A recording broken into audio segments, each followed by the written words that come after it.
Hello વિદ્યાર્થી મિત્રો, આજે આપણે જે છે વિદ્યુત ડાયપોલની અક્ષ પર વિદ્યુત ક્ષેત્ર મેળવવું અથવા તો વિદ્યુત ડાયપોલની અક્ષ પરના દૂરના બિંદુએ વિદ્યુત ક્ષેત્ર મેળવવું એ બાબતે ચર્ચા કરવાના છીએ. પરંતુ આ ક્વેશ્ચન જે છે એ સ્ટાર્ટ કરતાં પહેલાં તમે જે છે લાસ્ટ લેક્ચરમાં જે છે વિદ્યુત ડાયપોલ અને વિદ્યુત ક્ષેત્રરેખા જે છે એ બંનેના કન્સેપ્ટ જે છે એ ક્લિયર હોવા જોઈએ.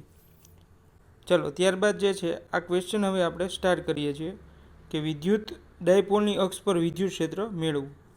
હવે અહીંયા ખાસ ધ્યાનથી જુઓ, ડાયાગ્રામ સમજવાનો પ્રયત્ન કરો કે અહીંયા એક મેં ડાયપોલ ડ્રો કરેલી છે અને ડાયપોલ વચ્ચેનું ટોટલ અંતર જે છે એ 2a જેટલું છે અને ડાયપોલની દિશા આપણે આગલા લેક્ચરમાં જોયું છે કે ઋણ વિદ્યુતભારથી ધન વિદ્યુતભાર તરફ, એટલે કે આ તરફ ડાયપોલની દિશા હશે.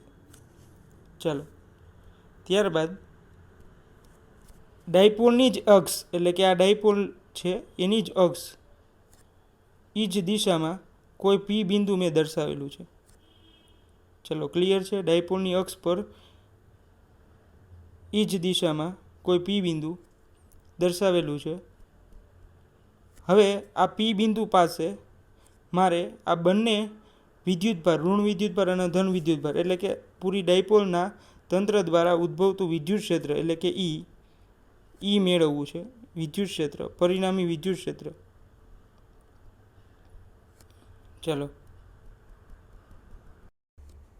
ચલો તો અહીં પી બિંદુ પાસે વિદ્યુત ક્ષેત્ર મેળવવા માટે ધન વિદ્યુતભાર,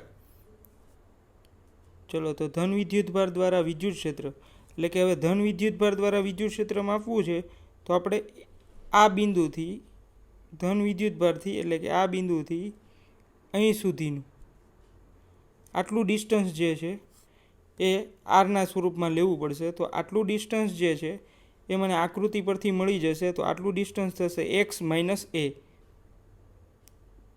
જો આટલું ડિસ્ટન્સ જે છે એ એક્સમાંથી સબસ્ટ્રેક્ટ કરવાનું થશે, એટલે એક્સ અને આટલું ડિસ્ટન્સ જે છે એ છે. તો આટલું ડિસ્ટન્સ જે છે એ સબસ્ટ્રેક્ટ કરશું તો મને મળશે એક્સ માઇનસ એ.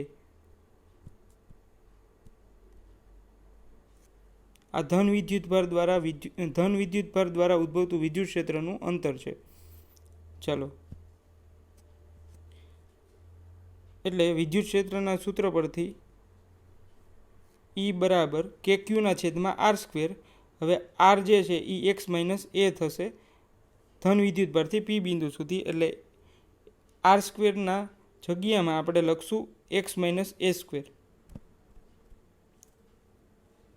ચલો ત્યારબાદ આવી જ રીતે ઋણ વિદ્યુતભાર દ્વારા કોઈ પી બિંદુએ વિદ્યુત ક્ષેત્ર મેળવવું છે તો એના માટે અંતર થશે અહીંથી અહીં સુધીનું, એટલે આટલું અંતર જે છે એ એક્સ છે અને આ જે છે એ એડ થશે, એટલે એક્સ પ્લસ એ થશે. એટલે ઋણ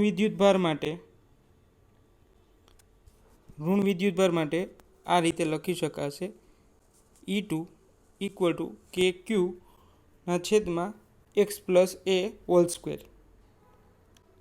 ચાલો ત્યારબાદ પરિણામી વિદ્યુત ક્ષેત્ર, એટલે E1 અને E2 બંનેનો સરવાળો લેવાનો છે.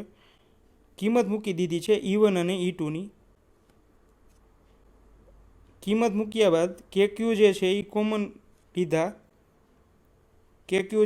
લીધા છે. ત્યારબાદ આટલી ટર્મ વધશે 1/x minus whole square minus 1/x plus whole square. સાદુરૂપ આપતા જઈએ ત્યારબાદ ક્રોસ મલ્ટીપ્લાય કર્યા છે. હવે અહીંયા પૂર્ણ વર્ગની જે રીત છે, અવયવની રીત છે, એ દરમિયાન પહેલાંનો સ્ક્વેર વત્તા 2 ગુણ્યા પહેલું બીજું પ્લસ છેલ્લા અંતિમ પદનો સ્ક્વેર. ચાલો આટલું કરી લીધા બાદ આ જે ઋણ નિશાની છે એ અંદર મલ્ટીપ્લાય કરશું તો આપણને આવું ફોર્મ મળશે. ત્યારબાદ સાદુરૂપ આપતા જઈએ તો એક્સ સ્ક્વેર એ સ્ક્વેર કેન્સલ થશે તો વધશે આ 2ax અને આ 2ax, એટલે ટોટલ થશે 4ax.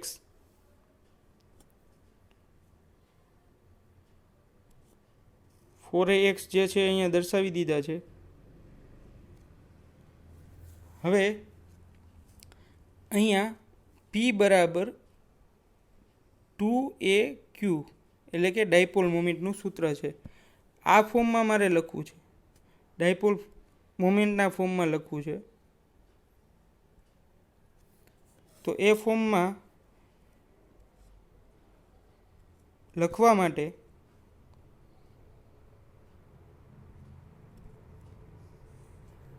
જો ખાસ ધ્યાનથી એ ફોર્મમાં લખવા માટે 2kx જે છે એ અલગ રાખ્યા છે અને 2aq દ્વારા ડાયપોલ મોમેન્ટ p બરાબર 2aq લખી શક્યા. ચાલો હવે e જે છે એ પીના ફોર્મમાં લખવું છે, એટલે e ઇક્વલ ટુ 2kpx ના છેદમાં x square minus a square all square. આ સમીકરણ મળશે. હવે આપણે એક કેસ લઈએ કે જો પી બિંદુ એ ખૂબ જ દૂરના અંતરે રહેલું હોય, પી બિંદુ એટલે કે જ્યાં વિદ્યુત ક્ષેત્ર મેળવવું છે એ ખૂબ જ દૂરના બિંદુએ રહેલું હોય, એ દરમિયાન x more and more greater than A, આ શરત લાગુ પડશે અને એની અવગણના થશે. ત્યારબાદ આ એ જે છે એ કેન્સલ થશે, એટલે એક્સની 4 ઘાત થશે, સ્ક્વેર અને સ્ક્વેર એટલે ઘાતનો સરવાળો થશે, એટલે એક્સની 4 ઘાત થશે અને ત્યારબાદ એક એક્સ કેન્સલ થશે, એટલે અહીંયા 3 ઘાત, એક્સની 3 ઘાત રહેશે. એને બાજુમાં આપણે દર્શાવીએ તો e બરાબર 2kp ના છેદમાં x ક્યુબ, આ સમીકરણ મળે. તો આ સમીકરણ અદિશ સ્વરૂપે છે. હવે આ સમીકરણને સદિશ સ્વરૂપે દર્શાવવું હોય તો આ સમીકરણ જે છે એ સદિશ સ્વરૂપે છે. સદિશ e ઇક્વલ ટુ 2kp ના છેદમાં x ક્યુબ અને p કેપ. તો p કેપ જે છે એ એકમ સદિશ છે, ડાયપોલની દિશામાંનો સદિશ, એકમ સદિશ. તો આ રીતે વિદ્યુત ક્ષેત્ર જે છે એ ડાયપોલની અક્ષ પરના દૂરના બિંદુએ, એટલે કે ડાયપોલની અક્ષ પરના દૂરના બિંદુએ વિદ્યુત ક્ષેત્ર E બરાબર kq ના છેદમાં r સ્ક્વેર નહીં પરંતુ E ઇક્વલ ટુ 2kp ના છેદમાં x ક્યુબ મુજબ ઘટે છે. તો આ જે છે એ ફાઇનલી આપણું લાસ્ટ ઇક્વેશન છે સદિશ સ્વરૂપે. તો આ રીતે આપણે ડાયપોલની અક્ષ પરના દૂરના બિંદુએ વિદ્યુત ક્ષેત્ર મેળવી શકીએ છીએ. અને ડાયપોલની અક્ષ પરના દૂરના બિંદુએ એટલે કે x more and more greater than A માટે વિદ્યુત ક્ષેત્ર જે છે એ 1/x³ મુજબ ઘટે. ચલો વિદ્યાર્થી મિત્રો, ત્યારબાદ બીજો ક્વેશ્ચન છે વિદ્યુત ડાયપોલના વિષુવરેખીય સમતલ પરના બિંદુઓ માટે વિદ્યુત ક્ષેત્ર મેળવવું, અથવા તો વિદ્યુત ડાયપોલના વિષુવરેખા એટલે કે ઇક્વેટર પર વિદ્યુત ક્ષેત્ર મેળવવું. એટલે આકૃતિ જે છે મેં ડ્રો કરેલી છે, આકૃતિમાં જુઓ.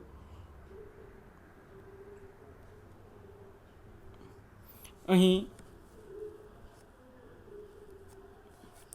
એક વિદ્યુત ડાયપોલ આ દિશામાં દર્શાવેલ છે, પી દિશા તરફ. ત્યારબાદ આ બિંદુ પાસે ધન વિદ્યુતભાર સુધીનું અંતર એ થશે અને આ બિંદુથી આ બિંદુ સુધીનું અંતર એટલે કે ઋણ વિદ્યુતભાર સુધીનું અંતર પણ એ થશે. એટલે ટોટલ ડિસ્ટન્સ જે છે અહીંયા લખેલું છે 2a જેટલું કમ્પ્લીટ થશે. ચાલો ત્યારબાદ આકૃતિમાં જુઓ તો મેં જે છે એ બે વેક્ટર લીધા છે. એક આ વેક્ટર લીધો છે, એનું નામ EQ પ્લસ લીધેલું છે, અને એક આ વેક્ટર ડ્રો કરેલો છે, એનું નામ EQ માઇનસ લીધેલું છે. ચલો હવે આ જે થીટા જે છે ડાયપોલની અક્ષ અને આ પી બિંદુ સુધીના અંતર વચ્ચે જે ખૂણો થીટા રચે છે, આ જ ખૂણો જે છે થીટા આ માટે બનશે. કારણ કે જો આકૃતિમાં જુઓ તો આ અક્ષ ડાયપોલની અક્ષ એ જ આ ડાયપોલની અક્ષ છે અને તેની સાથે આ વેક્ટર સેમ છે, એટલે આ જેટલો એંગલ હશે એટલો જ આ એંગલ બનશે. એટલે આ બંને એંગલ સેમ હશે. ચાલો ઓકે છે.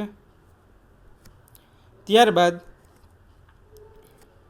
ઋણ વિદ્યુતભારનો વેક્ટર જે છે, વિદ્યુત ક્ષેત્ર રેખાની લાક્ષણિકતામાં જોયું તો આપણે કે ઋણ વિદ્યુતભારમાં વિદ્યુત ક્ષેત્રની દિશા જે છે ધનથી ઋણ તરફ એટલે અંદર તરફ હશે. ઋણ વિદ્યુતભાર તરફ આ દિશામાં વિદ્યુત ક્ષેત્રનો વેક્ટર હશે. જ્યારે ધન વિદ્યુતભાર માટે બહાર તરફ એટલે પી બિંદુ માટેની વાત કરીએ છીએ આપણે. ખાસ સમજો વિદ્યાર્થી મિત્રો, આ વેક્ટર ફોર્મ આપણે એટલે આ સાઈડ ડ્રો કરીએ છીએ કારણ કે આપણે પી બિંદુએ વિદ્યુત ક્ષેત્ર મેળવ્યું છે. તો પી બિંદુએ વિદ્યુત ક્ષેત્ર ધન વિદ્યુતભાર અને ઋણ વિદ્યુતભાર બંને દ્વારા મેળવવાનું છે. તો પી બિંદુએ જ આવીએ અને પી બિંદુ પરથી એક વેક્ટર જે છે આ સાઈડ ડ્રો કરેલો છે. એ વિદ્યુત ક્ષેત્ર રેખાની લાક્ષણિકતામાં આપણે જોયું હતું. હું ફરી રિપીટ કરું છું, વિદ્યુત ક્ષેત્ર રેખાની લાક્ષણિકતામાં આપણે જોયું હતું કે પી બિંદુ પાસે ધન વિદ્યુતભાર હોવાથી એ બહાર તરફ જે છે એનો વેક્ટર એટલે કે વિદ્યુત સદિશ જે છે એ બહાર તરફ હશે, જ્યારે ઋણ વિદ્યુતભારમાં અંદર તરફ. ચાલો, અને આ બંને દ્વારા પરિણામી વિદ્યુત ક્ષેત્ર જે છે એ આ તરફ ડ્રો થશે. આ જે છે એ પરિણામી વિદ્યુત ક્ષેત્ર છે. તો પરિણામી વિદ્યુત ક્ષેત્રની દિશા આ તરફ ભણશે.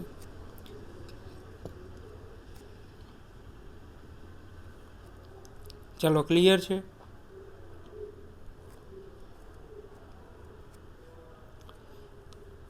હવે ત્યારબાદ આ જે પરિણામી વેક્ટર જે છે એને હું આમ લખીશ કે ઈ પ્લસ ક્યુ અને ઈ માઇનસ ક્યુ દ્વારા રચાશે. એટલે કે પરિણામી વિદ્યુત ક્ષેત્ર ઈ ઇક્વલ ટુ સદિશ E equal to E plus cos theta અને E minus cos theta. Cos theta એટલા માટે કે આ જે થીટા જે છે એ એક્સ અક્ષ સાથે ખૂણો બનાવે છે, જે આ છે સેમ આ જ એંગલ. ચાલો ક્લિયર છે. જ્યારે એના સાઇન થીટા એટલે કે લંબ અક્ષનો ઘટક, આ જે હું ડ્રો કરું છું એ લંબ અક્ષનો ઘટક છે. તો આ જે અક્ષને લંબ રૂપે વિદ્યુત ડાયપોલની અક્ષને લંબ રૂપે આ જે બે વેક્ટર છે એ સાઇન થીટાના વેક્ટર છે. તો આ બે સાઇન થીટાના વેક્ટર એકબીજાની અસર જે છે એ નાબૂદ કરશે, કારણ કે આ ઈ પ્લસ હશે અને આ માઇનસ ઈ, એટલે આ એકબીજાની અસર જે છે એ નાબૂદ કરશે. એટલે સાઇન થીટા જે છે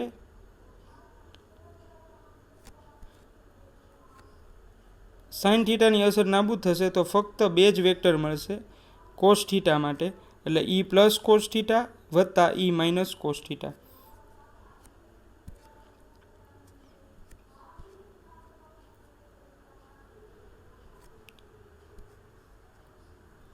ચાલો ત્યારબાદ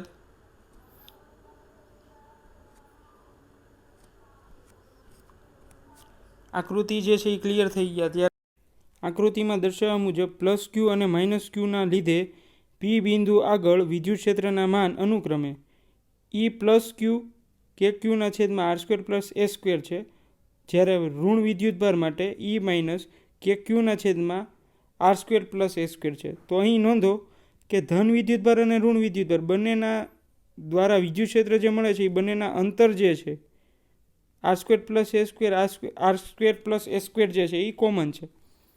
ચાલો તો એ સમજવા માટે આકૃતિ જોઈએ.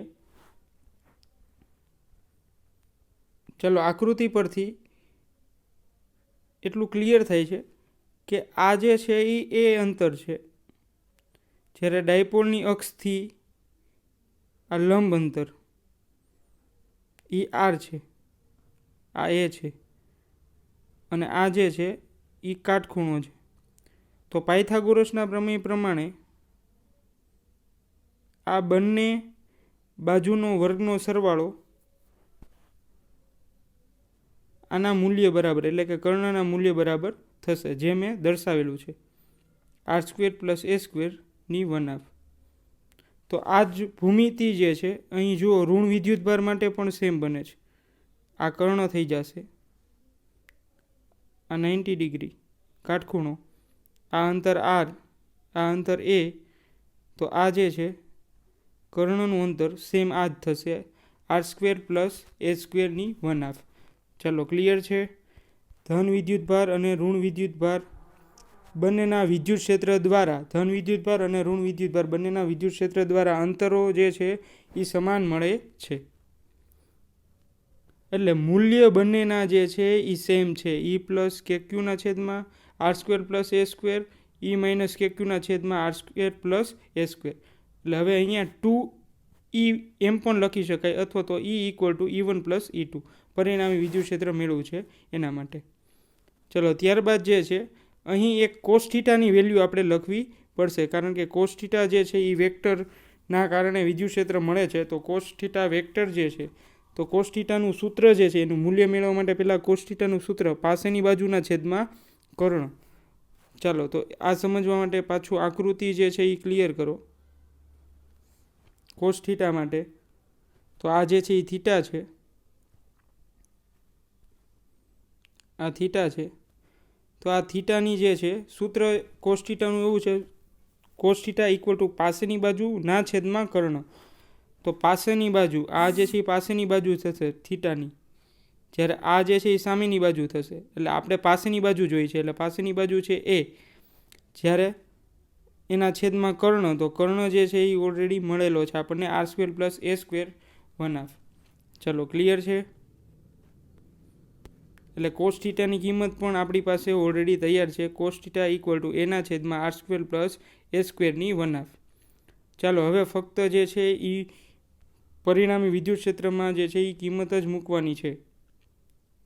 ચલો પરિણામી વિદ્યુત ક્ષેત્રમાં એની કિંમત જ મૂકવાની છે. તો E પ્લસ ક્યુ વત્તા E minus into cos theta into P cap. હવે અહીંયા એક વસ્તુ જે છે એ જુઓ તમે, આ જે છે એ સદિશ સ્વરૂપમાં મેં દર્શાવેલું છે. આ એક સમીકરણ.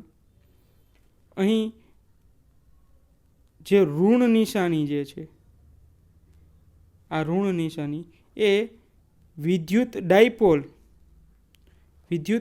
અને વિદ્યુત ક્ષેત્ર બંને પરસ્પર વિરુદ્ધ દિશામાં છે એવું દર્શાવે છે. ઋણ નિશાની જે છે એ પરસ્પર વિરુદ્ધ દિશામાં છે એવું દર્શાવે છે. આકૃતિ જુઓ. અહીં વિદ્યુત ક્ષેત્રની દિશા આ તરફ છે, જ્યારે વિદ્યુત ડાયપોલની દિશા ઋણ વિદ્યુતભારથી ધન વિદ્યુતભાર તરફ આ દિશામાં છે. પીની દિશા આ તરફ છે. એટલે પરસ્પર બંને વિરુદ્ધ દિશામાં હોવાથી ઋણ નિશાની લીધેલ છે. ચાલો ત્યારબાદ કિંમત જે છે એ મૂકતા જઈએ તો આપણને આવું સમીકરણ મળે છે. માઇનસ ઈ પ્લસ બંનેની કિંમત સેમ જ છે. હમણાં આપણે જોયું ઈ પ્લસ અને ઈ માઇનસ બંનેની વેલ્યુ સેમ છે. એટલે કેક્યુના છેદમાં આર સ્ક્વેર પ્લસ એ સ્ક્વેર પ્લસ કેક્યુના છેદમાં આર સ્ક્વેર પ્લસ કે સ્ક્વેર. એટલે 2KQના છેદમાં આર સ્ક્વેર પ્લસ એ સ્ક્વેર પણ લખી શકાય. ચાલો અને ત્યારબાદ જે છે એ કોસ થીટાની કિંમત પણ જે છે આપણે મેળવી લીધે છે એના છેદમાં આર સ્ક્વેર પ્લસ એ સ્ક્વેરની 1/2. ચાલો તો આ બંને વેલ્યુ મૂકી દેશો તો ત્યારબાદ સમીકરણ જે છે એ આ સ્વરૂપે મળે છે. એટલે કે આ બંનેનો સરવાળો, એટલે કે 2KQના છેદમાં આર સ્ક્વેર પ્લસ એ સ્ક્વેર ઇન્ટુ કોસ થીટાની કિંમત જે છે થશે એના છેદમાં આર સ્ક્વેર પ્લસ એ સ્ક્વેરની 1/2 ઇન્ટુ પી કેપ. એ જે પી કેપ જે છે એ એકમ સદિશ છે. ચલો ત્યારબાદ